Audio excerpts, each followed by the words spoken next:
ರಾಜ್ಯದಲ್ಲಿ ಒಂದು ವರ್ಷದಲ್ಲಿ ಸುಮಾರು 150 ಎಕರೆಯಷ್ಟು ಭೂಮಿ ಒತ್ತುವರಿಯಾಗಿದೆ, ಅಕ್ರಮವಾಗಿ ನೆಲೆಸಿರುವಂಥವರದ್ದು. ಆ ವಿಚಾರವಾಗಿ ಮಿಡಿಯದಂಥ ಸರ್ಕಾರ ಬರೀ 5 ಎಕರೆ ಭೂಮಿ ವಿಚಾರಕ್ಕೆ ಯಾಕೆ ಇಷ್ಟು ಓಲೈಕೆಯನ್ನು ನಡೆಸ್ತಾ ಇದೆ ಅಂತ. ಈ ಇಡೀ ಪ್ರಕರಣದ ಬಹಳ ದೊಡ್ಡದಾಗಿ ಬೆಳೀಲಿಕ್ಕೆ ಕಾರಣ ಆದವರು ಕೇರಳದ ಮುಖ್ಯಮಂತ್ರಿ ಪಿಣರಾಯಿ ವಿಜಯನ್. ಅವರು ಏನು ಹೇಳ್ತಾರೆ ನೋಡಿ, ಅವರು ಎಲ್ಲಿ ಕೂಡ ಕೋಗಿಲೆ ಲೇಔಟ್ ಅಂತ ಹೇಳಲಿಲ್ಲ. ಅವರು ಅವರ ಎಕ್ಸ್ ಪೋಸ್ಟ್ನಲ್ಲಿ ಹೇಳಿದ್ದು ಫಕೀರ್ ಕಾಲನಿ, ವಾಸಿಂ ಲೇಔಟ್. ಅಲ್ಲಿ ತೆರವು ಮಾಡಲಾದ ಮನೆಗಳ ಸಂಖ್ಯೆ ಎಷ್ಟು ಅಂತ ಕೇಳಿದ್ರೆ ಈಗಲೂ ಅಧಿಕೃತವಾಗಿ ಒಂದು ಸ್ಪಷ್ಟವಾದ ಅಭಿಪ್ರಾಯ ಇಲ್ಲ. 200ರಿಂದ 400ರ ತನಕ ಹೋಗ್ತದೆ ಅದು ಅಲ್ಲಿಯ ಅಕ್ರಮ ಗುಡಿಸಲುಗಳು ಅಥವಾ ಅಕ್ರಮ ಟೆಂಟ್ಗಳು. ಈ ಕಾರ್ಯಾಚರಣೆ ನಡೆದದ್ದು ಡಿಸೆಂಬರ್ 22ರಂದು.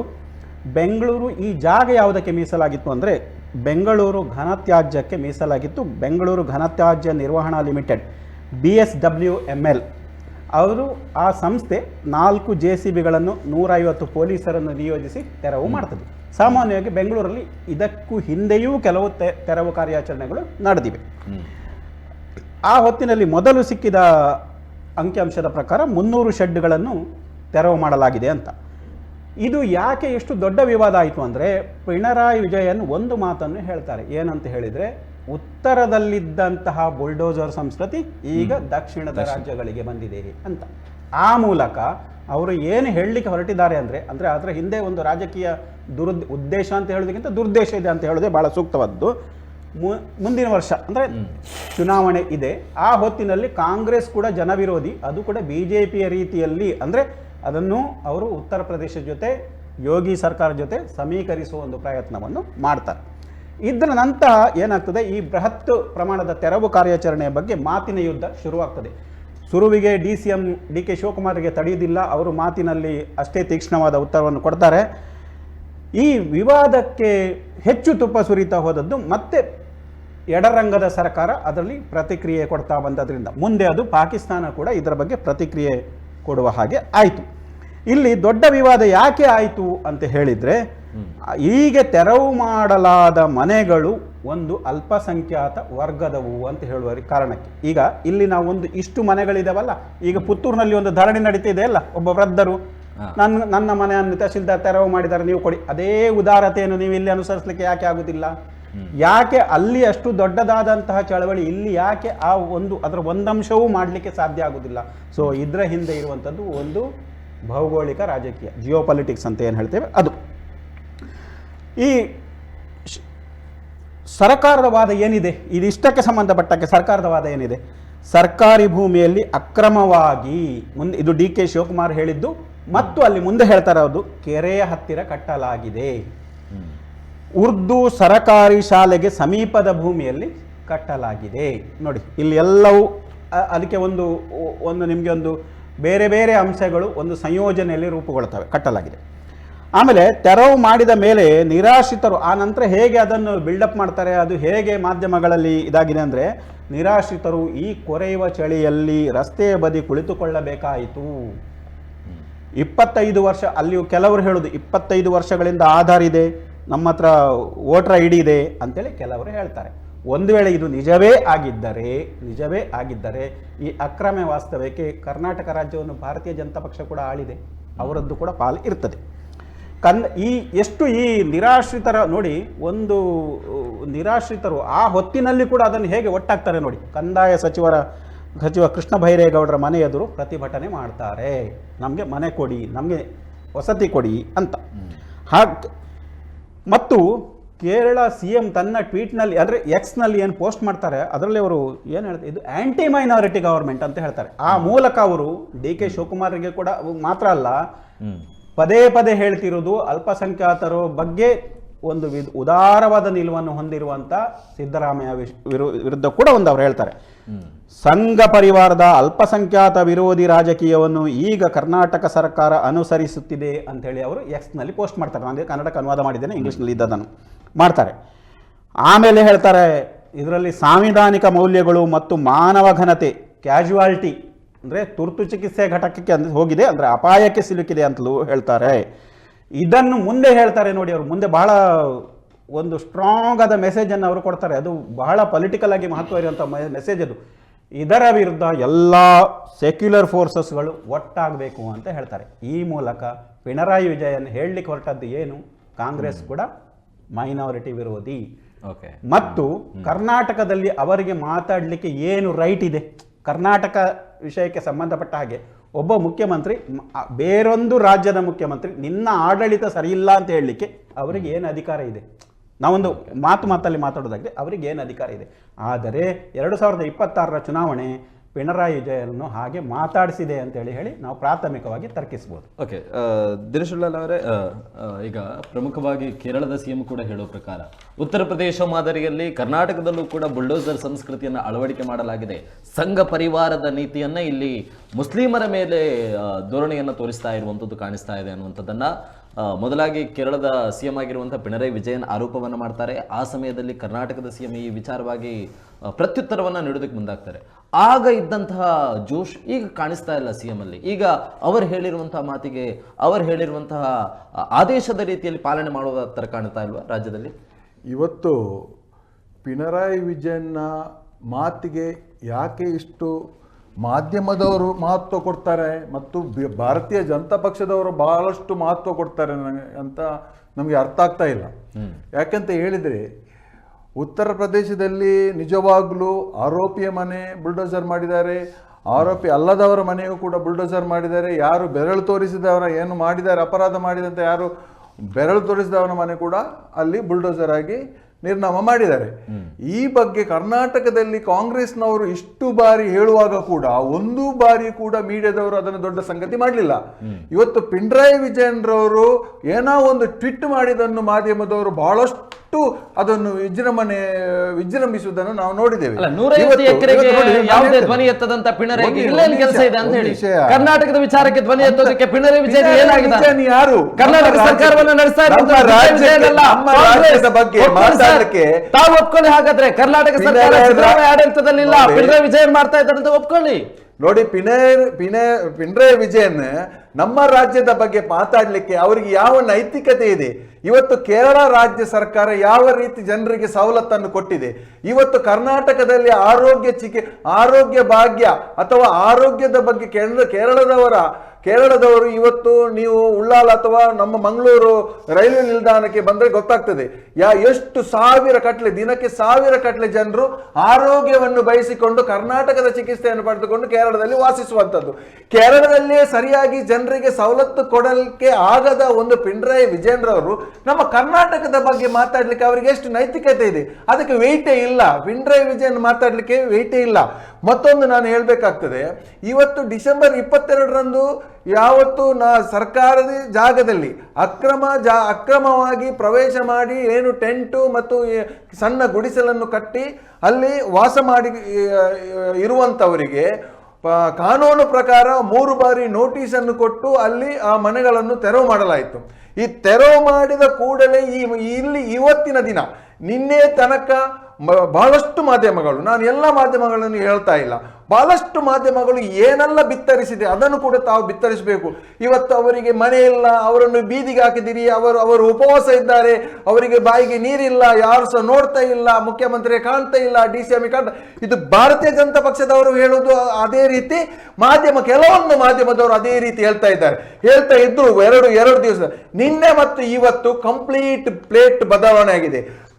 ನಮ್ಮ ಮುಖ್ಯಮಂತ್ರಿಯವರು ಸಿದ್ದರಾಮಯ್ಯ ಸರ್ ಅವರು ಏನು ಹೇಳಿದಂತ ಹೇಳಿದ್ರೆ, ಬೀದಿಯಲ್ಲಿ ಅವರಿಗೆ ಇರ್ಲಿಕ್ಕೆ ನಾವು ಅವಕಾಶ ಮಾಡುತ್ತಿಲ್ಲ, ಅವರಿಗೆ ಏನು ಚೌಟ್ರಿ ವ್ಯವಸ್ಥೆ ಮಾಡ್ತೇನೆ ಅಂತ ಪ್ರಾರಂಭದ ದಿನಗಳಲ್ಲಿ ಚೌಟ್ರಿ ವ್ಯವಸ್ಥೆಯನ್ನು ಮಾಡ್ತೇನೆ ಅಂತ ಹೇಳಿದ್ರು.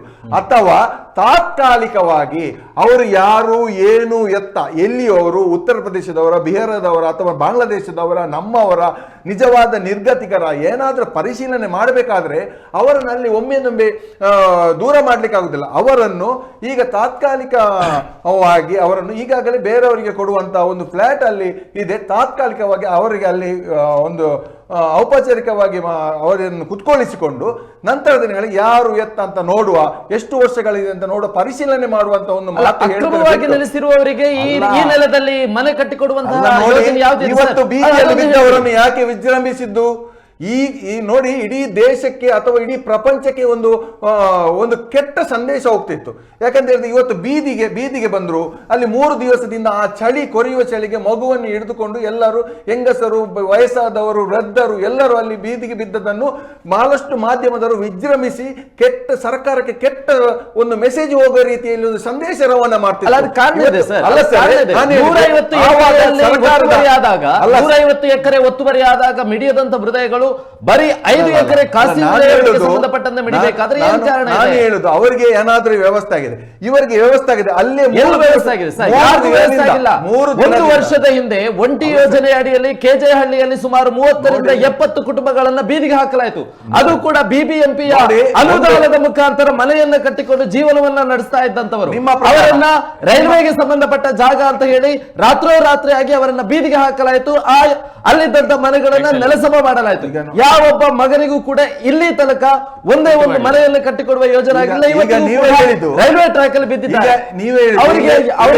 ಪತ್ರಕರ್ತರು ಕೂಡ ಹೇಳಿದ್ದಾರೆ, ಹಲವಾರು ವರ್ಷದಿಂದ ಇದ್ದಾರೆ ಅಂತ ಆಧಾರ್ ಕಾರ್ಡ್ ತೋರಿಸ್ತಾ ಇದ್ದಾರೆ, ಕೆಲವರು 20 ವರ್ಷದಿಂದ ಇದ್ದಾರಂತ ಹೇಳ್ತಾ ಇದ್ದಾರೆ, ಕೆಲವರು 10-15 ವರ್ಷದಿಂದ ಇದ್ದಾರಂತ ಹೇಳ್ತಾ ಇದ್ದಾರೆ, ಕೆಲವರು 5 ವರ್ಷದಿಂದ ಇದ್ದಾರಂತ ಹೇಳ್ತಾ ಇದ್ದಾರೆ, ಕೆಲವೊಂದು ಮಾಧ್ಯಮದಲ್ಲಿ ಬರ್ತಾ ಇದೆ ಅವರು ಬರೀ 2 ವರ್ಷದಿಂದ ಇದ್ದಾರಂತ.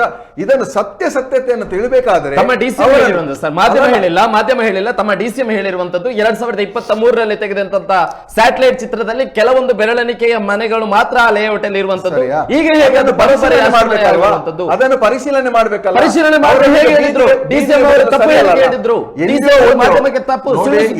ಒಂದು ಭಾಗದಲ್ಲಿ ತಪ್ಪಾಗಿರ್ಬೋದು, ಇದು ಕೂಡ ತಪ್ಪು. ಅದೇ ರೀತಿ ಮಾಡ್ಬೇಕಂತ ಇದ್ವಾ? ಮನುಷ್ಯತ್ವ ಒಂದು ಇದೆಯಲ್ಲ, ಅವರನ್ನು ಬೇರೆ ಕಡೆಗೆಲ್ಲ ಸ್ಥಳಾಂತರಿಸಿ ಅವರು ಯಾರು ಏನು ಅಂತ ನೋಡುವ ಒಂದು ಅಧಿಕಾರ ಸರ್ಕಾರಕ್ಕಿಲ್ವಾ? ನೋಡುದು ತಪ್ಪು ಅಂತ ಹೇಳುದು ನೀವು. ಅರುಣ್ ಅವರೇ, ಮಾನವೀಯತೆ ಅನ್ನುವಂತ ದೃಷ್ಟಿಯಲ್ಲಿ ಅವರಿಗೆ ಮನೆಯನ್ನ ಕಟ್ಟಿಕೊಡಬೇಕಾಗಿರುವಂತದ್ದು ಅಥವಾ ಅವರಿಗೆ ಒಂದು ನೆಲೆಸೋದಕ್ಕೊಂದು ಸೂರನ್ನು ಕೊಡುವಂತದ್ದು ಇದು ಸರ್ಕಾರದ ಜವಾಬ್ದಾರಿ.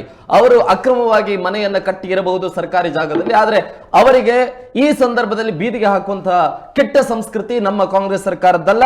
ಬದಲಾಗಿ ಅವರಿಗೊಂದು ಮನೆಯನ್ನ ಅಥವಾ ನಮ್ಮ ಕೈಲಾದಂತಹ ಸಹಾಯವನ್ನ ಮಾಡುವಂಥದ್ದು ಅದು ಒಬ್ಬ ಜನನಾಯಕನಾಗಿ ಒಂದು ಸರ್ಕಾರದ ಒಂದು ಗಟ್ಟಿ ನಿಲುವು ಅನ್ನುವಂಥದ್ದು ಅವರ ವಾದ. ಇಬ್ಬರ ವಾದವನ್ನು ಕೇಳಿದೆ. ತಾವು ಕೂಡ ಒಂದಷ್ಟು ವಿಷಯಗಳನ್ನು ವಿಶದವಾಗಿ ಹೇಳಿದಿರಿ. ನಾನು ಅದರ ಹಿಂದಿನಕ್ಕೆ ಹೋಗ್ತಾ ಇದ್ದೀನಿ. ಈ ಕೋಗಿಲೆ, ಈ ಫಕೀರ್ ಲೇಔಟ್ ಮತ್ತು ವಾಸಿಂ ಲೇಔಟ್ ಈ ವಿಚಾರ ಯಾಕೆ ಬಂತು, ಹೇಗೆ ಬಂತು ಅನ್ನುವಂಥದ್ದು. ಈಗಷ್ಟೇ ನಾನು 2023ರ ಒಂದು ಸ್ಯಾಟಲೈಟ್ ಮ್ಯಾಪ್ ಇದೆ, ಅದು ಝೂಮ್ ಮಾಡಿದರೆ ಗೊತ್ತಾಗುತ್ತೆ. ಅಲ್ಲಿ ಖಾಲಿ ಇದೆ. 2025ರಲ್ಲಿ ಅದೇ ಪ್ಲೇಸ್ನಲ್ಲಿ ತುಂಬಿಕೊಂಡಿದೆ. ಅದು ನಿಮ್ಮ ಸ್ಯಾಟಲೈಟ್ ಇಮೇಜಸ್ನಲ್ಲಿ ಕೂಡ ಗೊತ್ತಾಗುತ್ತೆ. ಇದೊಂದು ವಿಚಾರ. ಇದನ್ನು ಈ ರೀತಿಯಾಗಿ ಪರಿವರ್ತನೆ ಮಾಡಿದವರು ಯಾರು ಅಂತ ಅದರ ಫೋಟೋ ಕೂಡ ಬಿಡುಗಡೆ ಮಾಡಿದ್ದಾರೆ. ಒಬ್ಬರು ಮುನಿ ಆಂಜನಪ್ಪ, ಮತ್ತೊಬ್ಬ ವಾಸಿಂ ಬೇಗ್. ಅದಕ್ಕೆ ಅವನ ಹೆಸರಿನಲ್ಲೇ ವಾಸಿಂ ಲೇಔಟ್ ಅಂತ ಮಾಡಿದ್ದಾರೋ ಏನೋ ಗೊತ್ತಿಲ್ಲಪ್ಪ. ಯಾಕಂದರೆ ಕರುಣಿಸಿದ ಅವನು 4 ಲಕ್ಷ 5 ಲಕ್ಷ ಅವರ ಹತ್ರ ಪಡೆದುಕೊಂಡು ಆಂಧ್ರದಿಂದಲೋ ಕರೆದುಕೊಂಡು, ಯಾಕಂತ ಹೇಳಿದ್ರೆ ಈಗಷ್ಟೇ ಸ್ಟಿಂಗ್ ಆಪರೇಷನ್ ನಡೆದದ್ದು ಈಗಷ್ಟೇ ಬಿತ್ತರೆಗೊಂಡಿದೆ. ಅವನೇ ಹೇಳ್ಕೊಳ್ತಾ ಇದ್ದೇನೆ, ನಾವು ಆಂಧ್ರದ ಈ ಪ್ರದೇಶದಲ್ಲಿದ್ವಿ, ನಮ್ಮನ್ನು ಇಲ್ಲಿ ಕರೆಸ್ಕೊಂಡು ಬಂದರು ವಾಸಿಮಪ್ಪ, ಮತ್ತು ನಮಗಿಲ್ಲಿ ಉಳಿಲಿಕ್ಕೆ ಒಂದು ಭದ್ರವಾಗಿರತಕ್ಕಂಥ ಮನೆ ಮಾಡಿಸ್ಕೊಟ್ರು, ಪ್ಲಸ್ ನಮಗೆ ವೋಟರ್ ID ಮಾಡಿಸ್ಕೊಟ್ರು, ಆಧಾರ್ ಮಾಡಿಸ್ಕೊಟ್ರು, ಎಲ್ಲ ಮಾಡಿಸ್ಕೊಟ್ರು ಅಂತ. ಯಾರು? ಬೆಂಗಳೂರು ನಗರದ ಉಪಾಧ್ಯಕ್ಷರು ಅನ್ನ ಹೇಳಿ ಅವನ ಟ್ಯಾಗ್ಲೈನ್ ಇದೆ ಅವನ ಅಕೌಂಟಲ್ಲಿ. ಇದು ವಾಸಿಂ ಬೇಗ್ 2 ವರ್ಷದಲ್ಲಿ ಮಾಡಿರದ ಕ್ರಾಂತಿ ಅವನು. ಇದೀಗ ಈ ಅಕ್ರಮ ಸರಕಾರದವರು ಅಧಿಕಾರಿಗಳು ಇದು ಅಕ್ರಮವನ್ನು ನೋಡಿದ್ರು, ನಂತರ ಬುಲ್ಡೋಸರ್ ಹಾಕಲಿಕ್ಕೆ ಒಪ್ಪಿಗೆ ಕೊಟ್ಟರು. ಸರ್ಕಾರಕ್ಕೂ ಕೂಡ ಖುಷಿ ಆಯಿತು. ಏನು ಒಂದಷ್ಟು 5 ಎಕರೆ ಬಂತಲ್ಲ, ಮತ್ತು ಏನು ಬೆಂಗಳೂರಿನಲ್ಲಿರತಕ್ಕಂಥ ಕಸವನ್ನು ಡಂಪ್ ಮಾಡತಕ್ಕಂಥ 2 ಕೂಡ ಸಿಕ್ಕಿತಲ್ಲ ಅಂಥೇಳಿ. ಆದರೆ ಪಿಣರಾಯಿ ವಿಜಯನ್ ಏನು ನಮ್ಮ ಹತ್ತಿರದ ರಾಜ್ಯದ ಮುಖ್ಯಮಂತ್ರಿ, ಅವನ ರಾಜ್ಯದಲ್ಲಿ ಎಲೆಕ್ಷನ್, ಅದಕ್ಕೆ ಅಲ್ಲಿರ್ತಕ್ಕಂಥ ಕಾಂಗ್ರೆಸ್ಸಿಗರು ಕೂಡ ಇದೆಲ್ಲ ಗೊತ್ತಿಲ್ಲದೇ ಇರೋ ಸತ್ಯ ಏನೂ ಅಲ್ಲ, ಇದು ನಗ್ನ ಸತ್ಯ. ಗಂಟಾಗಿ ಒಂದೊಂದು ಕಡೆ ಮುಸಲ್ಮಾನರ ಓಟುಗಳು ಬೀಳ್ತವೆ. ಅದನ್ನು ಹೇಗಾದರೂ ಮಾಡಿ ಪಡೆದುಕೊಳ್ಬೇಕು. ದೇಶ ಹೋಗ್ಲಿರಿ, ಮುಸಲ್ಮಾನರು ಕೇಳಿದರು ಅಂತ ಹೇಳಿ ನಮ್ಮ ದೇಶವನ್ನೇ ಕೊಟ್ಟು ನಂತರ ಪ್ರಧಾನಮಂತ್ರಿ ಆದವರಲ್ವಾ, ತುಂಡು ಮಾಡಿಕೊಂಡು. ಅವರು ಇವರಿಗೆ ಒಂದು ಮನೆ ಕೊಡೋದು ದೊಡ್ಡ ವಿಷಯನಾ? ಆದರೆ ಯಾವಾಗ ಪಿಣರಾಯಿ ವಿಜಯನ್ರವರು ಟ್ವೀಟ್ ಮಾಡಿದ್ರೋ, ನಮ್ಮ ಇಲ್ಲಿಯ ರಾಜ್ಯ ಸರ್ಕಾರಕ್ಕೆ ಒಂದು ಸತಿ ಅದಕ್ಕೆ ಅವನ್ಯಾರು ಇವನ್ಯಾರು ಅಂತ ಹೇಳಿ ದಬ್ಬಾಳಿಕೆ ಮಾತಾಡಿದರು. ಯಾವಾಗ ಇವರ ಹೈಕಮಾಂಡ್ ಏನೋ ಇವರಿಗೆ ಹೇಳ್ತೋ, ಇಲ್ಲಪ್ಪ ಎಲೆಕ್ಷನ್ ಇದೆ, ಇದೇನಾದರೂ ವಿಷಯ ಅಲ್ಲಿ ಮುಸ್ಲಿಮರ ಮನೆಯನ್ನು ಧ್ವಂಸ ಮಾಡಲಾಗಿದೆ ಅನ್ನುವಂಥ ವಿಷಯ ಬರ್ತಾ ಇದೆ, ಇದೇನಾದರೂ ಎಲೆಕ್ಷನ್ನಿಗೆ ಮಾರಕವಾದರೆ ಕಾಂಗ್ರೆಸ್ ಅವರದೊಂದು ಘಟಬಂಧನದಲ್ಲಿ ಕೇರಳದಲ್ಲಿ ಬರಲಿಕ್ಕೆ ಒಂದು ಚಾನ್ಸ್ ಇದೆ, ಅದು ಮುಗ್ದು ಹೋಗ್ಬಿಡುತ್ತೆ. ಅಲ್ಲಿಯ ಕಾಂಗ್ರೆಸ್ಸಿಗರೆಲ್ಲರೂ ಈಗಿನ ಪಿಣರಾಯಿ ವಿಜಯನಿಗೆ ಮತವನ್ನು ಹಾಕ್ತಾ ಇದ್ದಾರೆ. ಏನಾದರೂ ಮಾಡಿ ನೀವು ಕರ್ನಾಟಕ ಏನು ಬೇಕಾದರೂ ಮಾಡ್ಕೊಳ್ರಿ, ಮೊದಲು ಇದಕ್ಕೆ ಅವರಿಗೆ ಸಂತ್ರಸ್ತರು ಅಂತ ಹೇಳಿ ಮೊದಲು ಚಾವಿ ಕೊಟ್ಬಿಡಿ, ಅದೊಂದು ಗೊತ್ತಾಗಲಿ ಇಡೀ ಜಗತ್ತಿಗೆ, ಮೊದಲು ಮಾಡಿ ಅನ್ನೋವಂಥದ್ದು ಮಾಡಿದರು. ಯಾಕೆ?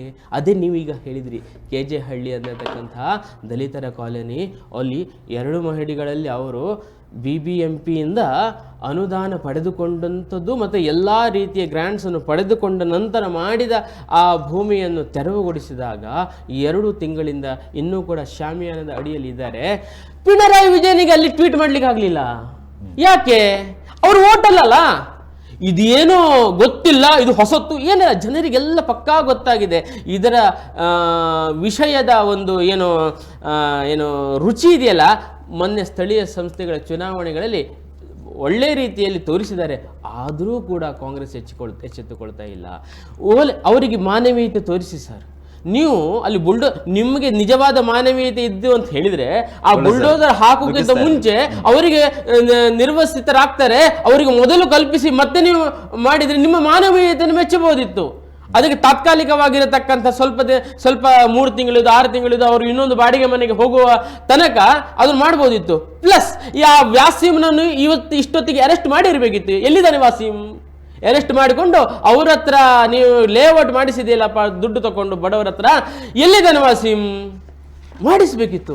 ಮಾಡಿಸಿದ್ರಾ? ಏನು ಮಾಡಲಿಲ್ಲ. ಏನು ಬೇಕು? Vote sir. ಇವರು ಕಾಂಗ್ರೆಸ್ಸಿಗರು ಹೇಗಾಗಿದೆ ಅಂತ ಹೇಳಿದ್ರೆ ಮನೆಯಲ್ಲಿ ಕೂತ್ಕೊಂಡು ಹಾಗೆ ಓಟ್ ಹಾಕಬೇಕು. ಇದೇ ರೀತಿಯಲ್ಲಿ ಆಂಧ್ರದಿಂದ ಬೇರೆ ಬೇರೆ ಕಡೆಗಿನಿಂದ ಕೇರಳದಿಂದಲೋ ಅಂತ ಮತ್ತೆ ಯಾವುದು ಬಾಂಗ್ಲಾದೇಶದಿಂದ ತಂದು ಇಲ್ಲಿಗೆ ಅವರನ್ನು ವೋಟರ್ ID ಮಾಡಿಸಿದವನು ಕೂಡ ಇವನೇ ಅಂತೆ. ಅಂದರೆ ಕಾಂಗ್ರೆಸ್ನ ಒಟ್ಟಿನ ವಿಷಯಗಳು ಅಂತ ಹೇಳಿದ್ರೆ ಓಟು ಚೋರಿ ಅನ್ನುವಂಥದ್ದು ಇದಕ್ಕೆ ಹೇಳುದು ಸರ್. ಇದನ್ನೇ ಹೇಳುದು ಓಟ್ ಚೋರಿ ಅಂತ ಹೇಳಿ. ಇದನ್ನೇ ಸರಿ ಮಾಡಿ ಅಂತ ಹೇಳಿದ್ರೆ ಕಾಂಗ್ರೆಸ್ ಹೈಕಮಾಂಡ್ ಹೇಳುತ್ತೆ ಓಟು ಅಂತ. ಇನ್ನು ಜನರಿಗೆ ಅರ್ಥ ಆಗಿದೆ ಅಂತ ತಿಳ್ಕೊಳ್ತೀನಿ.